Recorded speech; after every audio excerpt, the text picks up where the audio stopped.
뉴스 정면 승부. 안녕하십니까. 뉴스 정면 승부의 김상호입니다.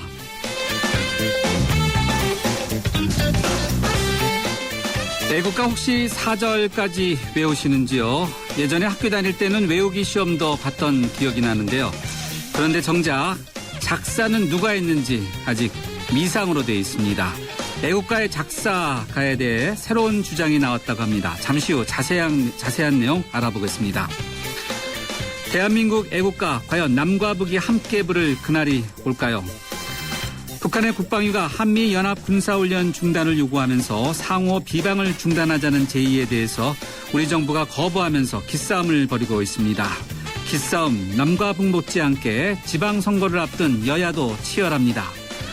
정당 공천제, 투표시간 연장, 선거 연령에 대한 하향 조정, 선거 횟수를 둘러싼 논의가 정치개혁 특위에서 진행 중인데요.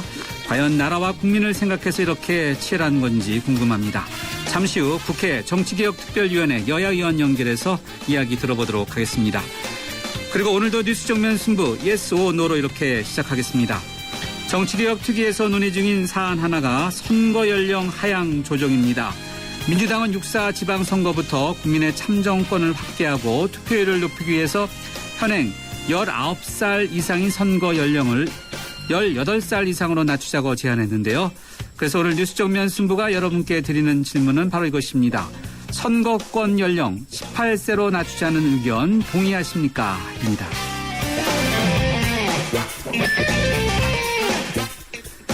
네, 뉴스 정면 승부 yes or no. 오늘 청취자 여러분께 드리는 질문은 yes 또는 no라고 이렇게 의견도 함께 보내주시면요.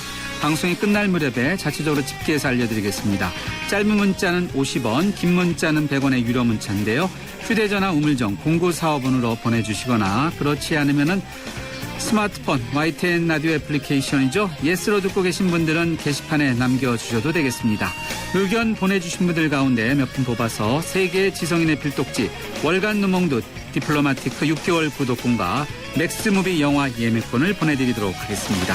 1월 17일 금요일 뉴스 정면 승부 문을 엽니다.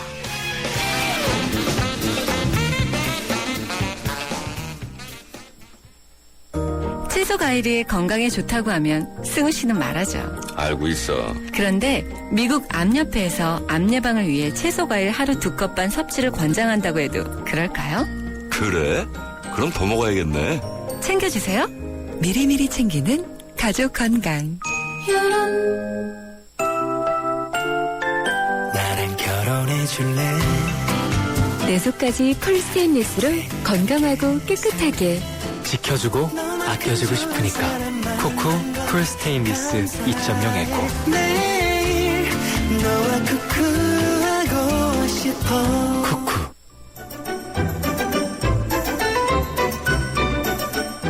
친절한 숙현 씨의 까칠한 뉴스. 네, 뉴스 정면 승부 1라운드 친절한 숙현 씨의 까칠한 뉴스로 시작하겠습니다. 이숙현 시사 칼럼니스트 나오셨습니다. 안녕하세요. 네, 안녕하세요. 네, 먼저 법원으로 가보죠. 철도노조 관련. 네, 김명환 철도노조 위원장 등에 대해서 구속영장을 발부한 것을 두고 야권이 크게 반발하고 있다고요? 그렇습니다. 민주당과 정의당 등 야권의 반발이 상당히 거셉니다. 민주당은 오늘 논평을 내고 권력의 눈치를 살핀 정치적인 결정이라면서 강력히 비난에 나섰습니다. 참여연대도 논평을 냈는데요. 이런 얘기를 했습니다. 파업이 항상 업무 방해죄에 해당하는 것은 아니라는 지난 2011년 대법원 판례와 노동자의 단체 행동권을 보장하는 헌법에 위배된다면서 강력히 지금 반발하고 있습니다.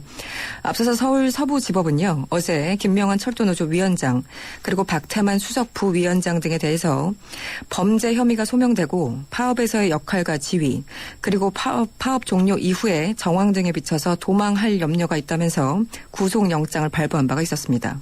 철도노조 파업과 관련돼 있는 사측이죠. 코레일. 코레일의 최연애 사장에 대한 비난 여론이 높아지고 있다고요. 왜 그렇습니까? 네, 어머니의 마음으로 7,800명의 노동자들을 직위하셨던 분이죠. 최연애 코레일 사장이 지금 구설수에 오르고 있습니다. 철도노조 핵심 간부들에게 구속영장이 떨어진 어제 아침에 최 사장은 새누리당 황우여 대표를 만났다고 합니다. 이 자리에서 자신의 과거 지역구 대전 서구 을인데요. 여기에 당협위원장 문제를 상의한 것으로 알려졌습니다. 박광원 민주당 대변인은 브리핑을 열었습니다. 국민 상식으로는 도저히 이해할 수 없는 일이라면서 자리만 탐하는 최연애 사장은 당장 코레일 사장에서 물러나야 된다 이렇게 주장을 하고 있습니다. 네. 이에 대해서 최연애 사장이 직접 해명에 나섰죠? 그렇습니다. 오늘 대전시청을 방문한 자리에서요. 최연애 사장은 해명에 나섰습니다. 제 신변에 대한 부탁을 드렸다는 말은 전혀 있을 수 없는 일이라고 부인했습니다. 그러면서도 이런 얘기를 했습니다. 제가 최근에 당협위원장으로 있던 지역구에 선진당 출신 인사가 새 위원장이 된다는 소식을 들었다. 이렇게 얘기를 하면서 지난 총선 때 나를 도왔던 새누리당 분들을 그냥 모른 척할 수가 없어서 그분들을 배려해 줄 것을 지도부에 부탁했다. 이렇게 설명을 했습니다. 자신의 신변에 대한 부탁은 없었지만 측근 인사들에 대한 청탁은 있었다. 뭐 이렇게 들리는데요. 좀 앞뒤가 맞는 것 같지는 않습니다. 지난 2012년에 파업으로 해고된 MBC 해직 언론인 6명에 대해서 전원 해고 무효 판결이 나왔다고요? 그렇습니다. 서울 남부지법은 오늘요. 정영아 전 MBC 노조위원장 등 총 44명이 MBC를 상대로 제기한 해고 무효 확인 등의 소송에서 원고 전원 승소 판결을 내렸습니다. 재판부는 이렇게 밝혔습니다. MBC 파업은 정당한 것이고 파업으로 인한 해고 등의 징계는 모두 위법이라고 판결을 했습니다. 그러면서 당시 파업은 방송 공정성을 훼손할 가능성이 있는 경영진에 대해서 공정성을 보장받기 위한 것으로서 목적의 정당성이 인정된다고 밝혔습니다. 법원이 6명에 대한 해고는 물론이고요. 파업 당시 40여 명에게 가해진 정직 등 징계도 모두 위법이라고 하면서 해직자와 징계자들에 대해서 각각 2천만 원과 1,000만 원씩을 배상하라고 판결했습니다. 이번엔 정치권으로 가보죠. 6.4 지방선거가 있고 또 7월 달에는요. 국회의원 재보궐선거 일정이 있지 않습니까? 네. 근데 선거가 조정될 가능성이 있다고요. 왜 그렇습니까? 네, 올해 선거가 3번이 있습니다. 6월에 지방선거가 있고요. 7월과 10월에 재보선이 예정돼 있습니다. 그런데 너무 선거가 많으면 거기에 들어가는 비용도 지나치게 많이 드는 데다가 국민들의 이른바 정치적 피로감도 부추길 수 있다는 그런 판단을 정치권에서 내린 것 같습니다. 이 때문에 여야가 모처럼 선거를 3번에서 2번으로 줄이자 여기에 대해서는 공감대를 형성하고 있습니다. 그런데 지금 방식에서 이견을 보이고 있습니다. 새누리당은 일정을 앞당겨서 6월 지방선거와 7월 재보선을 함께 치르자 이렇게 주장을 하고 있고요. 민주당은 국회의원 재보선은 한꺼번에 치러져야 된다면서 10월 재보선과 통합하는 데 무게를 두고 있다고 합니다. 각각 계산법이 다른 거죠, 그러니까? 그렇습니다. 왜 그렇습니까? 네, 일단 선거를 치르면 여당으로서는 이른바 정권 심판론 이런 여론이 가장 좀 피해가고 싶어 하는 부분일 겁니다. 따라서 7월 재보선을요. 지방선거와 함께 이른바 묻어가면서 정권 심판론 공세를 차단해야 된다 이런 판단을 내린 것 같기도 합니다. 또 반면에 민주당 입장에서 보면요. 재보선 일정을 늦춰서 10월에 한꺼번에 선거를 치르게 되면 아무래도 좀 판을 키울 수 있다 이렇게 판단을 했을 수도 있습니다. 그만큼 정권 심판론을 야당으로서 부각시킬 수 있다고 판단했을 것으로 보입니다. 어쨌든 선거 일정을 바꾸기 위해서는요. 2월 국회에서 공직선거법을 개정해야 되는데요. 이런 방법상의 이견 때문에 어떻게 될지는 조금 더 지켜봐야 될 것 같습니다. 무소속의 안철수 의원 측은 어떤 입장입니까? 네, 무소속 안철수 의원 측은 어떤 쪽에든 상관없다 이렇게 자신감을 보였습니다. 신당 창당 실무기구인 새정치추진위원회 윤여준 의장은요. 오늘 연합뉴스와 전화통화에서 시기를 앞당기든지 미루든지 어느 쪽으로 붙여도 자신 있다 이렇게 얘기를 했습니다. 그러면서 선거는 어떻게 상황을 현명하게 활용하고 어떤 전략을 세우고 인물이 누구냐가 중요하다면서 시기는 중요하지 않다고 강조했고요. 우리를 너무 과소평가하지 말라 이렇게 자신감을 보이기도 했다고 합니다. 네. 뭐 선거 자체만을 놓고 보면 재밌어져요. 그렇습니다. 네. 일단 시기도 그렇고요. 네. 이번엔 북한 문제 짚어보죠. 북한 국방위원회가 어제 발표한 중대 제안 있지 않습니까? 네. 정부가 이에 대해서 공식적인 입장을 밝혔죠. 어떻게 나왔습니까? 네, 일단 하루 만에 거부 의사를 밝혔습니다. 어저께 북한 국방위원회가요, 상호 비방 등을 중단하자 이런 내용을 담은 이른바 중대 제안을 발표한 바 있습니다. 하지만 정부는 이를 거부한 거죠. 통일부는 오늘 4가지로 요약된 정부 입장을 공식 발표했습니다. 김의도 통일부 대변인은요, 이런 얘기를 했습니다. 북한은 불과 2주 전에 신년사를 통해서 비방 중상 중단을 주장했지만 그 이후에도 우리에 대한 비방 중상과 위협을 계속해 왔다고 비판했습니다. 또 우리 정부의 군사훈련을 중단하라 이런 주장에 대해서는요, 북한은 과거 도발 행위에 대한 책임 있는 조치를 먼저 취해야 할 것이라고 반박에 나섰습니다. 네, 알겠습니다. 남북관계 계속해서 좀 경색되겠네요. 그렇습니다. 네. 네. 오늘 뉴스 브리핑 여기까지 듣겠습니다. 고맙습니다. 고맙습니다. 네, 지금까지 이숙현 시사 칼럼니스트였습니다. 지금 시각 6시 17분 48초 막 지나고 있는데요. 금요일 저녁 교통 상황 어떤지 알아보겠습니다. 유보연 캐스터. 네, 정확한 정보를 전해드리는 뉴스 정면 승부 교통정보입니다. 한 주를 마무리하는 금요일 퇴근길입니다. 곳곳에 퇴근길 정체가 다른 날보다 심한 편인데요.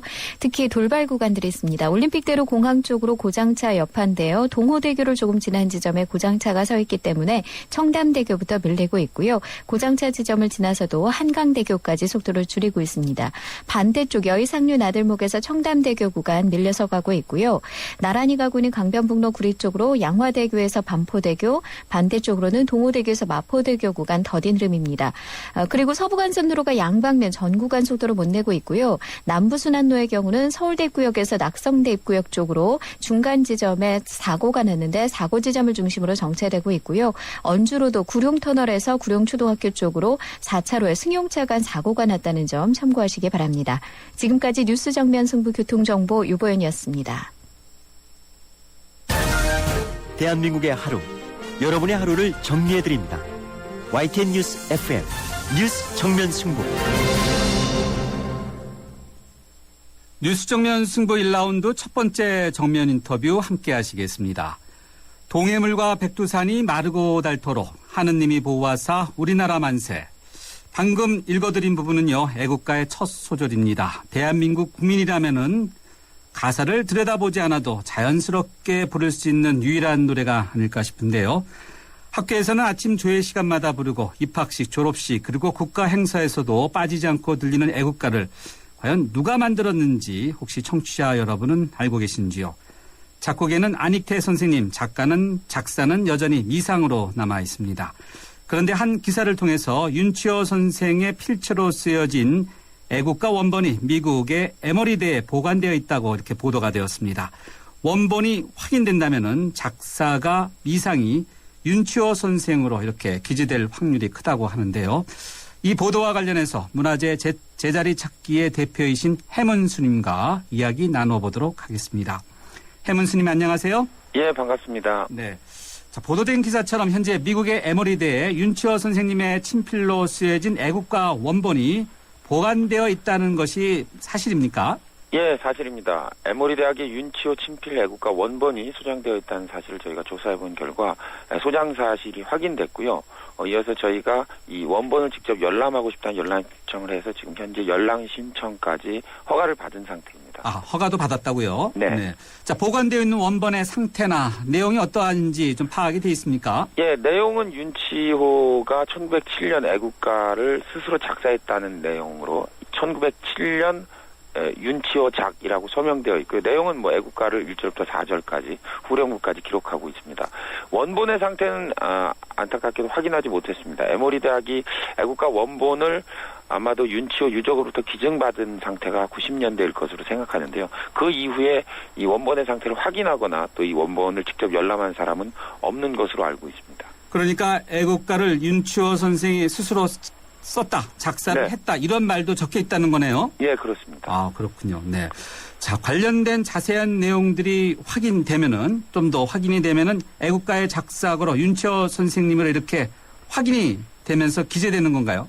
예, 일단 애국가 작사의 확정에 있어서 아주 중요한 자료가 될 것은 명백합니다. 윤치호가 직접 자신이 친필로 자기가 지었다라고 명기한 문서이기 때문에 아주 유력한 증거가 될 겁니다. 네. 그러나 이것이 윤치호 단독 작사설이냐 혹은 윤치호가 여러 안창호라든지 뭐 최병원 목사라든지 김인식과 같은 사람과 공동으로 지었는가의 문제는 또 별개의 것이기 때문에 그건 좀 깊이 있게 봐야 될 것으로 보입니다. 윤치호가 애국가를 작사했다라는 사실에만큼 아주 중요한 계기로 작용할 것으로 생각하고 있습니다. 네, 그렇군요. 선생님께서 조금 전에 안창호 선생님 언급해 주셨는데 네. 안창호 선생이 일부에서는 애국가의 작사자다 이런 주장도 있었어요? 네, 그렇습니다. 안창호 선생도 아주 애국가 작사가의 유력하신 5명 중에 하나였습니다. 이미 55년도에 국사평은찬위원회가 애국가 작사가를 놓고 심의할 때 아주 중요한 인물로 다루었을 만큼 아주 중요한 분이시고요. 현재 55년 심사 이후에 여러분들에 대한 논란 끝에 애국가의 작사가는 아마도 윤치호 작사설이냐 안창호 작사설이냐라고 말할 수 있을 만큼 두 가지로 좁혀진 상태입니다. 안창호 작사설의 핵심은 안창호 선생께서 1907년 선천 예배당에서 7일간 금식 기도를 한 다음에 동해물과 백두산이 마르고 닳도록 하나님이 보호하사라는 가사를 자신이 이제 작사했다. 그것을 본 사람이 있다는 이제 증언이 나오고 있는데요. 네. 이런 증언들도 사실상 상당히 구체적인 정황이 있기 때문에 아마도 안창호 선생도 윤치호 선생과 교류도 많았고 친분이 있었던 분이기 때문에 애국가 작사에 어느 정도 참여했던 분으로 이렇게 보이고 있습니다. 네, 일단 해문스님 말씀을 들어보니까 윤치호 선생님이 애국가의 작사가일 가능성이 좀 더 높아 보이는데 네. 혹시 이것 외에도 또 다른 증거들이 좀 확보된 것들이 있습니까? 예, 안창호설은 문헌적 증거가 좀 부족한데요. 윤치호가 애국가를 작사했다는 설은 상당히 많은 문헌적 증거를 가지고 있습니다. 일단 1907년 윤치호가 역술, 번역하고 편찬했다고 되어 있는 찬미가라는 책이 있는데 거기에 14장의 애국가가 지금 현행 애국가의 모습으로 그대로 등재되어 있습니다. 그 뒤에 1910년 샌프란시스코에서 발행된 신한민보에도 국민가라는 제목으로 애국가가 실려 있는데요. 여기에 작자 역시 윤치호라고 명기가 되어 있습니다. 55년도 국사편찬위원회 심사 이후에도 윤치호 작사 사실을 입증하는 여러 가지 자료가 발굴되어 왔는데요. 대표적인 것이 세계 명작 가곡집이라고 LA에서 출판된 문서가 나왔는데 거기에도 애국가 작사가 윤치호, 또 2013년도 역시 대한민국 정부가 발행했던 문서에도 윤치호가 작사가라고 명기되는 등 윤치호 작사서는 사실상 가장 많은 문헌적 증거를 가지고 있는 아주 유력한 애국가 작사가 설입니다. 네, 문헌적 증거들이 굉장히 많네요. 선생님 말씀 들어보니까요. 예. 그런데 윤치호 선생님이 이렇게 애국가 작사가다라고 이렇게 확정적으로 지금까지 인정받지 못하는 또 다른 이유가 있었습니까? 네, 그렇습니다. 뭐죠? 이 윤치호설은 55년 국사편찬위원회에서도 윤치호 단독 작사설을 심의한 걸로 11대 2로 우세했는데 네. 만장일치가 아니라는 이유로 부결됐습니다. 그 이유는 제가 네. 볼 때 55년 시점에 있어서 윤치호 선생은 해방 이후에 대표적인 반민족 친일 행위자로 거론되었기 때문에 그런 이제 친일 문제가 걸렸다면 애국가를 국가로 할 것이냐의 문제까지 이제 거론되기 때문에 네. 아마도 윤치호를 작사가로 선뜻 인정하기 어려웠던 것 같고, 또 안창호설을 비롯한 이제 다른 분들과의 문제를 제외하고 단독으로 윤치호 선생을 지정하기엔 좀 자료가 부족하지 않았나 뭐 이렇게 보고 있습니다. 네, 역사적 사실에 관한 문제 그리고 또 친일파였다는 문제가 이제 충돌하면서 이런 논란이 있었던 것 같은데 이번에 윤치호 선생님으로 이제 확정되는다면은요. 네. 또 논란이 가중될 수도 있겠네요. 예, 뭐 그럴 수도 있겠지만 일단 중요한 것은 애국가가 대한민국의 중요한 국가 상징이고 국가인데 이것을 학술적으로 누가 작사했는지가 지금 윤치호와 안창호로 좁혀진 상태에서 영원히 작자미상으로 이 문제를 방치하는 건 바람직하지 않을 것 같습니다. 그래서 애국가 작사가의 확정 문제는 대단히 중요한 국가적인 저는 사업이라고 생각합니다. 네. 그리고 두 번째로는 애국가 작사가가 친일파인 것과 애국가 작사가라는 것은 또 별개의 문제입니다. 윤치호가 애국가를 작사할 당시는 1907년 당시인데요. 네. 독립협회 회장으로서 조선의 예. 독립과 개화를 아주 주도적으로 이끌어가던 그런 분인데 그 시점에 지었던 애국가 작사가가 뒤에 친일파로 변절했다는 게 애국가 작사 문제를 확정하는 데 영향을 줘서는 안 된다고, 이른바 애국가 작사가는 사실 그대로 봐야지 그것을 회피하거나 방관하려고 하면 안 된다는 것이 제가 가지고 있는 기본적인 생각입니다. 예, 알겠습니다. 미국 에머리대 관계자가 윤치호 선생의 친필 원본이 보관된 지는 오래되었다라고 이렇게 보도가 나왔는데 지금까지 그러면 환수되지 못한 이유 특별한 게 있습니까? 그래서 이제 윤치호 선생의 지금 그 에머리 대학의 그 원본이 기증된 건 아마 1990년대일 것으로 지금 저희가 확인하고 있는데요. 그런 이야기가 나오는 것은 그 윤치호 선생의 애국가 친필 원본에 대해서 우리가 지금까지 별다른 주목을 하지 못했고 그것에 대한 가치도 알아보지 못했기 때문에 그렇기 때문에 그 뒤에 실제로 그것을 열람하거나 서지 조사도 전혀 되어 있지 않은 상태이기 때문에 당연히 그것을 환수해야 된다든지 그것이 갖고 있던 국가 상징물로서의 가치를 이해한 사람이 존재하지 않았던 거죠. 네, 1990년대에 기증되었다는 건 누가 기증했을까요? 아마도 지금 저희가 뭐 공식적인 에머리 대학에 물어보기 전까지는 확정적으로 말할 수는 없습니다만 아마 윤치호 선생의 유족으로 이제 보이고 있습니다. 네. 스님께서 에머리대에 방문하실 계획이 있다고 들었는데 언제 가십니까? 예, 지금 열람 허가는 사실 1월 30일과 31일 오후 2시 이틀로 받아놨습니다. 하루는 에머리 대학 관계자와 면담이 이제 신청되어 있고요. 또 하루는 도서관에 직접 방문해서 윤치호 선생의 원본을 특별 열람하는 그런 이제 절차를 가지고 있는데 저희는 이제 다음 주 중에 에머리 대학의 열람을 위해서 이제 직접 미국 조지아로 날아갈 생각입니다. 네, 이번 설 연휴 기간 때네요. 네. 이 좋은 소식이 또 날아올 수도 있겠네요. 좋은 걸로 이렇게 볼 수 있겠죠. 예, 그렇습니다. 네. 자, 이번 방문을 통해서 윤치호 선생님의 애국가 친필에 대한 원본을 우리가 한국으로 가져오는 그런 환수가 가능할까요? 그래서 이번 첫 번째 이번에는 이제 만남이기 때문에 거기까지 이야기가 전달되기는 어려울 것 같고요. 일단 이번 방문의 가장 중요한 것은 애국가 친필 원본을 에머리가 소장하고 있다면 어떤 서지 사항을 가지고 있는가를 확인하는 게 제일 중요한 것 같습니다. 언제 누구에 의해서 기증되었는가 또 어떤 경위로 에머리 대학이 보관하게 되었는가 그리고 앞으로 에머리 대학은 이것을 어떻게 처리할 방침을 가지고 있는가를 직접 에머리 대학에 물어보고 그들의 공식적인 입장을 듣는 게 이제 제일 우선시 되어야 될 것으로 생각합니다. 알겠습니다. 오늘 말씀 여기까지 듣겠습니다. 고맙습니다. 예, 감사합니다. 지금까지 문화재 제자리 찾기 대표인 해문수님이었습니다. 현대자동차 오너들의 휘파람 소리가 커진다. 난 주유. 난 쇼핑. 난 보험. 난 커피. 난 자동차 바꿔야겠다. 블루멤버스 포인트로 원하는 대로 시작합니다. 자동차에서 라이프까지 블루멤버스. 자세한 내용은 홈페이지 참조. 놈이라고 깎아주시는 겁니까 지금? 아 굶게 이 정도 피자면 강남필인디. 아 우리 돈 많아라. 점심엔 5,900원 맞습니다. 스마트 런치 진짜로 피자가 5,900원. 점심이 기다려지지 않니? 그니까 피자 앤모어 피자 헛. 모두가 하고 싶어하는 일보다 누군가 해야 하는 일을 하자. 오늘의 이익보다는 내일 더 필요한 일을 하자. 함께할 때 더 큰 가능성을 창조할 수 있기에 함께 더 멀리 내일을 키우는 에너지 한화.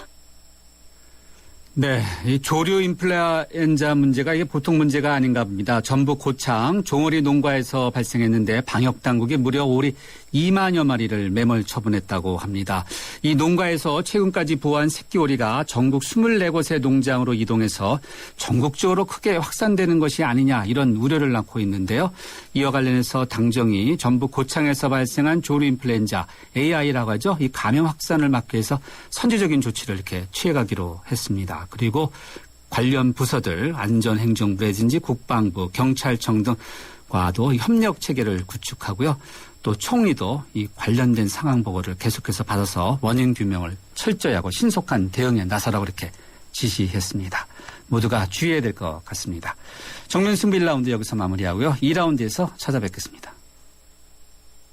2014 YTN 연중기획 함께하는 미래 창조 대한민국 김소영 한의학 박사입니다. 대한민국의 미래 당연히 건강이겠죠?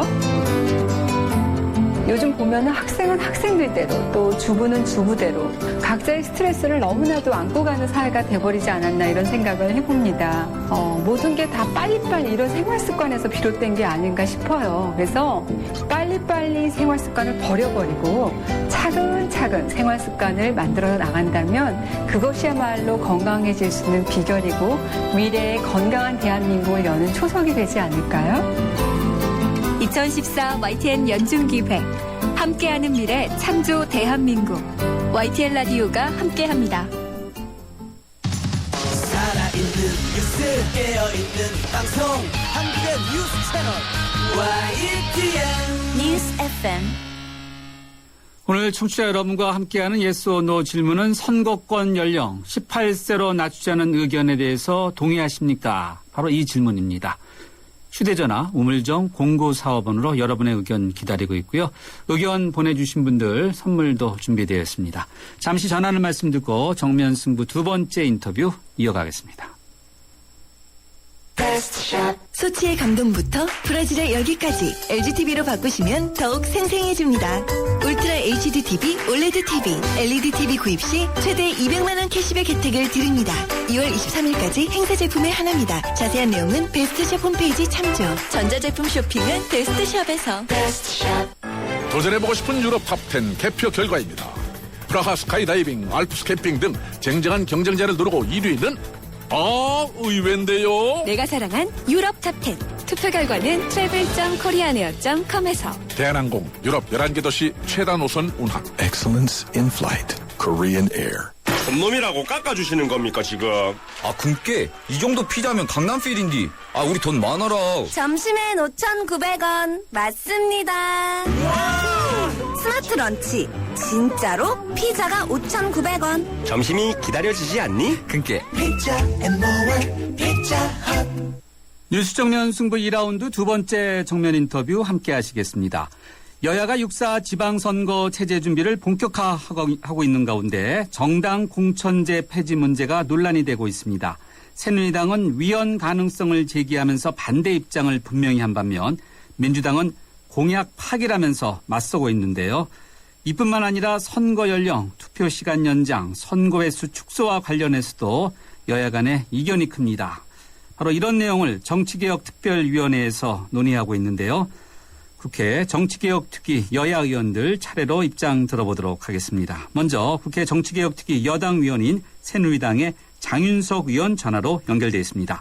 장 의원님 안녕하세요. 네, 반갑습니다. 네, 먼저 최대 쟁점이 기초선거 정당 공천 문제 아니겠습니까? 네, 네. 아직 새누리당은 다음 주 22일 의원총회에서 승인을 받아야겠지만 일단 기초 정당 공천제를 유지하는 쪽으로 입장을 정한 것 같아요.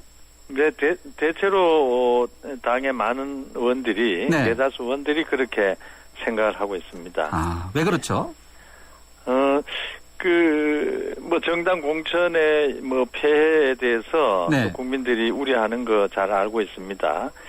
근데 잘 아시는 대로 이 정당의 기본 목적이 선거를 통해서 이제 국민의 정치적 의사를 형성하는 것 아닙니까? 예. 이제 그러자면 이 공직선거에 정당이 후보자를 추천하거나 지지해야죠. 그렇지 않고는 국민의 정치적 의사 형성이 사실상 불가능하죠. 그래서 기초 지방자치선거라고 해서 정당이 공천을 못하게 하는 것은 정당 국가를 표방하고 있는 우리 헌법의 이념에도 맞지를 않고 또 정당을 절름발이 반신불수 정당으로 만들고 마는 거죠. 네, 대통령 선거 때 공약으로 걸었던 사안 아닙니까? 그래서 그렇기는 하죠. 네, 그래서 그런지 또 새누리당이 빨리 입장을 정하지 않아온 거, 또 지키지 못한다는 그런 부분에서도 또 비난, 또 지적도 많습니다. 이제 공약 얘기를 이제 특히 야당에서 많이 하죠. 선거 때 공약이 한두 개가 아니지 않습니까? 그렇죠. 네. 근데 이제 공약을 했다가 막상 시행을 하려고 보니까 국가 재정 부담이 도저히 감당을 못하면 국민들께 양해를 구하고 다른 방안을 또 찾아야 되겠죠. 또 사회 변화가 있어서 현실에 맞지 않다거나 또는 그것으로 인한 그 국민에 대한 이익보다는 네. 피해가 더 많다 하면 공약도 얼마든지 수정은 할 수 있는 거죠. 가급적 네. 지켜야 되죠. 예. 그래서 저희들도 이제 공약 때문에 사실 부담이 있습니다만은 네. 이제 그러나 이제 국민을 생각하고 또 뭐 여러 가지 문제가 있습니다만은 정당 공천제를 폐지하면 네. 그 이른바 비례대표제를 폐지할 수밖에 없습니다. 그런데 요즘 시대는 이제 비례대표를 통해서 이제 사회적 약자이고 소수자인 여성이나 장애인 네. 이런 분들이 좀 진출할 수 있도록 해주고 또 신인들도 그 공천제를 통해서 정치에 진입을 해야 되는데 예. 그런 게 또 막히죠. 뭐 이런 이제 여러 가지 점을 생각을 해서 네. 공천제를 유지하는 게 실보다는 득이 많다. 이제 그런 판단을 이제 하게 되는 거고 만약 저희들이 당론으로 공천제를 유지하는 쪽으로 결론을 내게 되면 공약에 대해서 당으로서 입장을 표명을 해야 되겠죠. 네. 예. 자, 득실, 셈법을 다 따져서 결국은 공약을 이행을 못하더라도 이 방향이 맞다라고 이제 판단할 수밖에 없다라고 언급해 주셨는데. 네네. 그래도 또 이렇게 없애는 게 좋겠다는 그런 의견도 분명히 있지 않습니까? 있죠. 이분들이 생각하는 그러한 우려, 이것을 또 보완할 수 있는 그런 장치 이런 건 없습니까? 맞습니다. 그래서 어느 제도나 장단점이 다 있게 마련이거든요. 이 기초선거에서 이제 공천제를 폐지하자는 거는 요 두 가지 문제 때문에 나온 거거든요. 하나는 공천과 관련해서 금품 수수나 이런 부정 비리가 있다. 네. 그런 문제고 또 하나는 이제 공천권을 쥐고 있는 그 중앙당이나 국회의원이 지방 그 단체장이나 의원들을 예속화시킨다는 거거든요. 예. 그래서 차라리 그를 하면 폐지를 해버리자 이제 이런 건데 이 공천과 관련되는 이제 금품 수수 비리는 이제는 과거의 문제가 됐다. 물론 지금도 국회의원 선거와 관련해서 공천 비리가 간혹 생기지 않습니까? 그렇죠. 네. 그렇다고 국회의원 공천을 안 하겠습니까? 예. 그러니까 이제 공천 비리가 없도록 하고 만약 비리가 발생하면 이제 엄하게 처벌하고 정계에서 영원히 퇴출시키자. 그렇게 해서 대안을 마련하고요. 그러면 예속 문제는 어떻게 됩니까? 그다음 이제 예속 문제인데요. 예속된다는 거죠. 근데 예속되면 안 돼요. 어떻게 예속이 관계가 되겠습니까? 그러나 잘 아시는 대로 그 지방자치단체의 재정 자립도가 서울 아닌 때는 20% 30% 뭐 이런 수준입니다. 다시 말씀드리면 중앙정부와 지방정부가 또 중앙정치와 지방정치가 협력하지 않으면은 지방자치는 공허하고 내실이 없다고 봅니다. 그런 의미에서 중앙정치와 지방자치 또 중앙정부와 지방정부 간에는 예속은 돼서는 안 되지만 협력을 해야 되는데 협력의 통로는 바로 정당이고 공천이다. 그렇게 보는 거죠. 자, 공천제 폐지 문제는 그 정도라고요. 선거 연령을 18세로 낮추는 이야기도 오고 가지 않습니까? 낮추는 거 찬성하시나요? 글쎄 민주당에서 갑자기 이걸 들고 나왔네요. 그런데 잘 아시는 대로 우리나라의 민법 체계가 19세가 성년 연령이거든요. 이제 성년 미성년이란 거는 민법상 법률 행위를 할 수 있느냐 없느냐 행위 능력을 가리는 건데 적어도 우리 법체계와 민법은 사실 18살이면 고등학교 3학년입니다. 3학년이니까 뭐 똑똑하죠. 또 사리 분별도 있다고는 보는데 그러나 우리 법체계에서는 미성년자는 심신의 발육이 아직도 충분하지 않다. 성숙되지 않아서 판단 능력이 부족하다고 보고 각종 법률 행위를 독자적으로 못하게 돼 있어요. 재산상의 거래 행위도 독자적으로 못하고 뭐 약혼이나 혼인도 그 독자적으로 못합니다. 다시 말하면 법률적으로는 행위를 할 수 있는 판단할 수 있는 성숙한 능력이 안 됐다고 보는 건데 그래서 반대하신다는 거죠? 그런데 이제 선거에서 허용할 것이냐 문제는 아직 우리 사회적으로 미성년자에게 선거권을 줄 것이냐 알겠습니다. 여부는 사회적 공감대가 네. 형성이 아직은 안 됐다고 보는 거죠. 네. 이건 어떻습니까? 투표 시간 연장 문제도 논의가 되고 있는데. 그것도 민주당이 왜 들고 나온지 이해를 못 하겠습니다. 과거에 네. 투표 시간을 8시로 좀 느리자 하는 게 있었거든요. 예. 근데 이제 선거 관리를 하는 이제 중앙선거관리위원회에서는 네. 그 2시간을 느림으로 인해서 선거 관리에 상당한 부담이 생긴다. 예. 다시 말씀드리면은 12시를 넘어가게 되고 투개표에 종사하는 많은 인력들이 그 다음날 이제 생활에 지장을 받고 이런 문제가 있거든요. 네. 그래서 논의가 됐는데 그 2시간 느리는 문제가 근본적으로 이미 해결이 됐습니다. 무슨 말씀인가 하면 네. 그날 뭐 퇴근이나 회사 일 때문에 네. 투표를 못할 분들은 사전 투표제가 지난번 선거 때문에 마련돼서 네. 이틀 동안 이틀 48시간 자기가 필요한 시간에 와서 이미 투표를 할 수 있어요. 자, 그래서 투표 그렇죠. 시간... 그러니까 투표 네. 시간의 2시간 연장을 하기 위한 필요성은 이미 사전 투표제를 도입함으로써 해결됐다. 근본적으로 해소가 됐다. 네, 그런데 이걸 일종의 정쟁의 수단으로 지금 들고 나오는 걸 이제 이해를 못 하는 거죠. 네. 지방선거, 올해 이제 선거가 3번 아니겠습니까? 그래서 선거 횟수를 2차례로 줄이자는 이야기가 여야 간에 다소 이렇게 공감대가 형성돼 있다고 지금 나오고 있는데. 줄이는 게 좋겠습니다. 네. 시기에 대해서는 의견이 좀 다른 것 같아요, 여야가. 예, 그 정당의 유불리로만 계산해서는 안 될 거고요. 네. 저는 근본적으로 1년에 2분 있는 국회의원 재보궐선거는 한 번으로 줄이는 게 옳다. 네. 여기에 6월로 합칠 거냐 10월로 합칠 거냐 이 문제에 더 나아가서 네. 1년에 2번 해야 되는 재보궐선거를 한 번으로 줄이자 하는 주장을 합니다. 네. 그거는 여야 간에 이견이 없는 것 같아요. 줄이는 건요. 그런데 또 그렇지도 않더라고요. 그래요? 네. 제가 18대 네. 때 그 정치개혁 특위에 간사를 했습니다. 네. 그 당시에 그 서가번 의원하고 저하고 간사를 하면서 네. 1년에 2번 선거하는 거는 불합리하고 국력의 낭비다. 이래서 사실 한 번으로 줄이자고 합의를 했거든요. 네. 그래서 발표까지 하기로 둘이서 의논을 했는데 예. 서가번 의원이 그 당시에 민주당 최고위원회에 보고를 하는데 네. 최고위원회가 거부를 해서 그때 한 번으로 못 줄였어요. 네. 그래서 저는 이번에 6월, 10월로 합치자는 문제에서 근본적으로 네.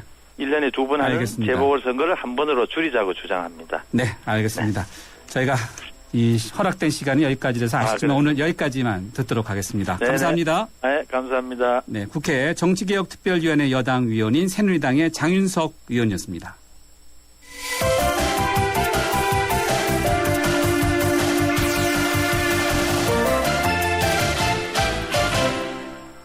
네, 이번에는 국회 정치개혁특별위원회 야당 위원인 민주당의 황주영 의원 전화로 연결돼 있습니다. 황 의원님 안녕하세요. 네, 안녕하세요. 네, 앞서 제가 새누리당 입장 들어보니까 정당 공천제 폐지 이미 어렵다 이런 입장을 이제 설명을 해주셨는데 민주당 입장은 뭐죠? 민주당 입장은 뭐 정당 공천 폐지하자는 겁니다. 우선 절대 다수의 국민 여론이 폐지를 원하고 있고 그다음에 그에 따라서 또 지난 대선 때 박근혜 후보, 문재인 후보, 안철수 예비 후보까지 다 공약으로 폐지를 약속을 했었습니다. 예. 더더구나 새누리당은 네. 이제 대선은 12월이었잖아요. 2012년에. 네. 그리고 대선 5개월 뒤인 작년이죠. 2013년 4월 24일 4.24 재보궐선거 때 네. 대선 공약에 따라서 정당 공천을 하지를 않았었습니다. 예. 그래가지고서 그때 민주당들은 대선 공약을 우리처럼 당신들도 실천해라, 이행해라 하고 저희에게 계속 촉구했던 그런 입장이었었습니다. 그러니까 지금에 와서 갑자기 새누리당이 뭐 이렇게 저렇게 얘기하는 것은 너무나 궁색하고 그리고 국민 여론을 보나 또 정치적인 신뢰로 보나 있을 수 없는 일이라고 저는 생각합니다. 새누리당에서는 가장 큰 명분이 뭐 다른 것은 없어요. 저희 회의를 해보면 세 가지더라고요. 하나는 공약으로 해서 어떻게 다 지킬 수 있느냐. 조사해봤더니 대선 공약이 20% 정도만이 이행되고 실천되더라. 얘기 하나이고. 또 하나 대선에 임박해서 충분한 진지한 검토 없이 좀 성급하게 대선 공약을 내걸었던 면이 있었다. 이게 두 번째고. 그리고 마지막 저희들이 제일 크게 내세운 게 의견 소지가 높다는 겁니다. 네네. 뭐 1, 2번이야 뭐 더 말할 필요 없는 거예요. 마지막 부분은 이건 사실이 아닙니다. 사실이 아니면서 이렇게 얘기하는 것이 저는 더 곤란하다고 생각합니다. 어떤 점이 사실이 아니죠?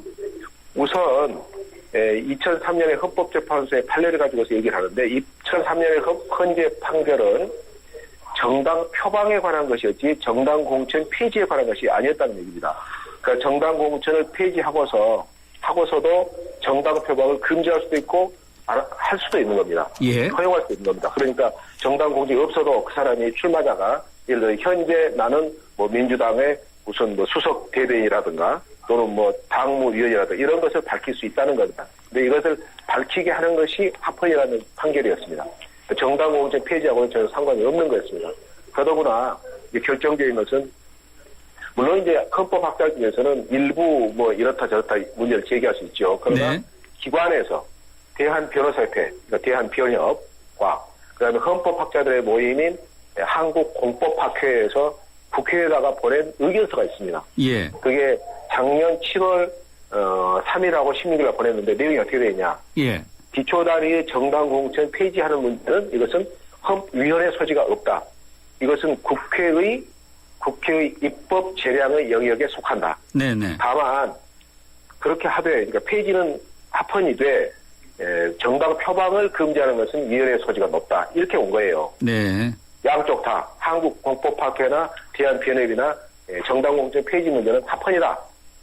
위원회 소지가 없다. 이렇게 명백하게 문서로 와 있습니다. 그럼에도 불구하고 계속적으로 이렇게 저렇게 말하는 것은 이건 있을 수 없는 일이다. 예, 명백한 알겠습니다. 사실을 놔두고서 그것이 마치 무슨 있는 것처럼 그랬다면 어떻게 작년 4월 4.14 보궐선거 때는 공천 안 하면서 민주당들은 당신은 또 해라 말이니 이렇게 얘기할 수 있었겠느냐.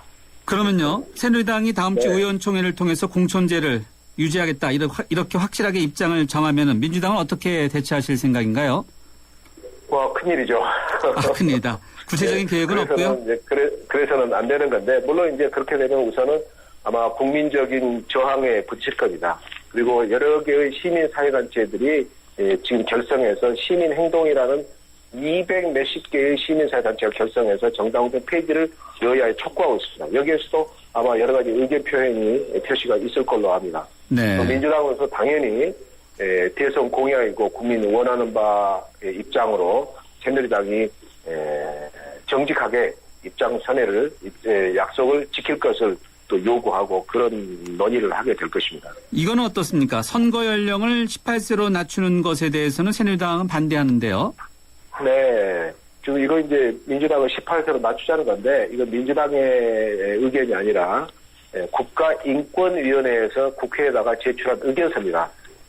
전 세계적으로 OECD 국가 중에서 34개 국가 중에서 19세 이상으로 우리나라처럼 하고 있는 나라는 멕시코와 한국밖에 없습니다.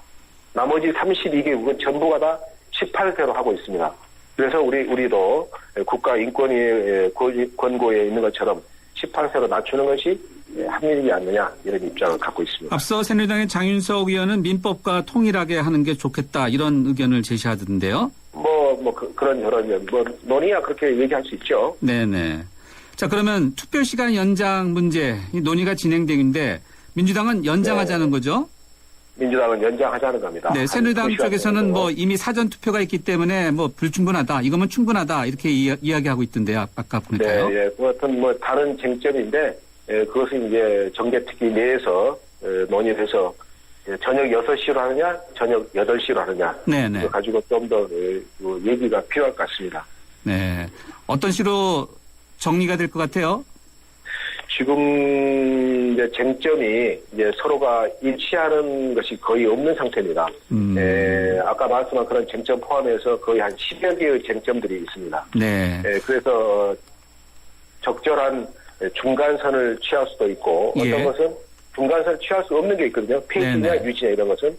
그런 것은 또 여러 개와 연동되어 있는 게 있습니다. 교육의원 선거라든가 교육감의 직선제냐 임명제라든가 이런 여러 가지 있기 때문에 좀 더 깊이 있는 대화를 해서 가급적 국민 여망에 부응하는 그리고 이 시대의 그런 합리적인 시대 정신이랄까 시대적인 가치랄까 이런 것에 부합하는 방향으로 국회 논의가 모아져야 한다고 저는 믿고 있습니다. 네, 여야 간에 이게 이견이 많은데 그 가운데 또 핵심 중에 핵심이 아무래도 재보선 일정 조정하는 것으로 보이는데 민주당이 조금 전에 보니까 공천 폐지 문제를 확정한 다음에 재보선 일정을 조정해야 한다. 이런 의견을 냈다고 이렇게 보도가 나와 있는데 이건 어떤 식으로 이렇게 앞으로 입장을 정리하실 생각인가요? 우선 이렇습니다. 이제 민주당은 가장 큰 대선 공약이 정당 공천 폐지 문제 여하이고 또 교육감의 직선제 임명제 이런 게 이제 큰 거 있는데 이것을 놔두고서 자꾸만 조금 그거보다는 덜 취급하고 좀 작은 문제들을 가지고서 논의를 자꾸 제기하고 그렇게 해서 초점이 좀 분산되는 그런 우려를 하고 있기 때문에 저는 기본적으로 개인적으로 지금 장윤석 의원님 말씀한 것에 있어서 저는 찬성합니다. 근데 그것이 지금 이 시점에서 얼마 남지 않았는데 1월 28일까지 우리가 활동 시한인데 활동 시한은 1월 32일인데 설날이 있기 때문에 여야가 유일한 합의라고 볼 수 있는데 1월 28일 날에 끝내자 이렇게 된 거거든요. 그 얼마 안 남았잖아요. 그런데 이거저거 다 협상 테이블에 올려놓으면 어떻게 우리가 합의에 쉽게 이룰 수 있느냐 이런 점에서 우선 그것은 다급한 사안이 아니라는 생각을 갖고 있는 겁니다. 그러니까 공천 폐지 문제랑 재보선 일정 조정 문제는 이제 별건으로 통합해서 논의하는 게 부적절하다 이런 말씀이신가요? 네, 우선 이제 큰 거를 좀 결정해놓고 그런 뒤에 그거야 그렇게 어려운 문제가 아니잖아요. 하나로 민주당이 이것은 당리학적으로 우리 새누리한테 유리할 것도 없고 민주당한테 불리한 것도 아니고 그래서 저는 개인적으로 통합하는 건 문제 없다고 봅니다. 그래서 그런 것은 좀 나중에 해도 되는 거니까 큰 문제에 대해서 논의의 초점을 우리가 흐리지 말고 여기에 집중적인 심도 있는 대화를 해야 한다 이렇게 믿고 있습니다. 네, 정계개혁 특위는 연장될 것 같습니까? 지금 연장되기가 곤란한 게 이제 선거가 6월 4일이잖아요. 그렇죠. 그러니까 불과 지금 이제 한 4개월 남짓 더 남았는데. 네. 그래서 연장을 우선은 정계특위 자체가 이게 너무 늦게 출범한 겁니다. 이게 국회가 정말 부끄러운 일인데요. 늦게 출범했고 그래서 1월 말 안으로는 무조건 끝내야지 그 이후에 연장할 수는 저는 없다고 봅니다. 네, 1월 말까지 끝내면은 성과가 별로 없을 수도 있겠네요. 성과 이제 내기 위해서 부심 노력하고 있습니다. 시간이 얼마 안 남았는데요. 맞습니다. 걱정입니다. 네. 지금 이제 사실은 정당 공천 폐지 문제 같은 건 굉장히 큰 쟁점이고 또 큰 공약이고 국민의 여망이 10년 동안 쭉 계속돼 왔고 돈 선거라든가 단체장의 예속 문제라든가 심각한 문제가 있습니다. 사실 정당 공천 폐지가 되는 그 효과가 단체장들과 그 기초의원들이 국회의원에게 충성을 바치지 않고 주민에게 충성을 바치는 그런 긍정 효과가 있는 겁니다. 네. 이런 것을 지금 새누리당이 저렇게 나온 것 전 의원님 여기까지 듣도록 해야 되겠네요. 네, 고맙습니다. 네, 고맙습니다. 민주당의 황주영 의원이었습니다. BMW 엑스드라이브가 알려드리는 교통정보 김유리입니다. 갑작스런 폭설로 도로 곳곳이 빙판길입니다. 교통안전에 당신에게 날씨는 두려움입니까? 즐거움입니까? 어떤 상황에서도 지능적으로 대응하는 BMW 엑스드라이브. 드라이빙의 즐거움은 계속됩니다. 하이마트 무한만족팀. 좋은 아이디어 없나? 그렇다면 하이마트 신년 축하 사은 대잔치. 풍성한 사은품과 최고 200만 원 캐시백, 최고 24개월 카드 혜택을 1월 10일부터 26일까지. 자세한 내용은 매장에 문의하세요. 전자제품 살 땐 하이마트로 가요. 미안해 깎아주지 못해서 실로가 이름으로 깎아줄 테다. 하지만 11번가로 가면 다양한 할인에 마법으로 모든 걸 깎아줄 테야. 카드 할인, 포인트 할인, 쿠폰 할인, 모바일 할인. 시스타와 함께 할인의 마법은 계속된다. 11번가. 안녕하세요. 한우 지킴이 이승기입니다. 그냥 소고기랑 한우, 겉모습만으로 구분하긴 어려우시죠? 구입하는 한우의 라벨을 확인하세요. 등급과 혈통, 품종의 이름까지 한눈에 볼 수 있으니까 믿을 수 있습니다. 한우 자조금. 네, 오늘 선거권 연령 18세로 낮추자는 의견을 동의하시는지 여러분의 의견 받고 있는데요. 1811님은요. 투표 연령 하향은 반대입니다. 정치권은 투표율을 높이기 위해서 연령을 낮추려만 하는 것 같은데 올바른 정치로 투표율을 높이는 노력이 우선이지 않을까요? 라는 의견 주셨고요. 6319님은 예스. 역사 교과서 이념 논쟁만 할 것이 아니라 역사를 만들어가는 과정인 선거에 자발적으로 참여할 수 있도록 선거권을 주면 좋을 것 같네요. 라는 의견 보내주셨습니다. 아직 의견 보내주시 않은 분들 의견이 무엇인지 궁금합니다. 휴대전화 우물정 0945번으로 여러분의 의견 기다리고 있습니다. 물론 선물도 준비되어 있습니다. 주요 뉴스 들으시고요. 저는 3라운드에 다시 찾아뵙겠습니다.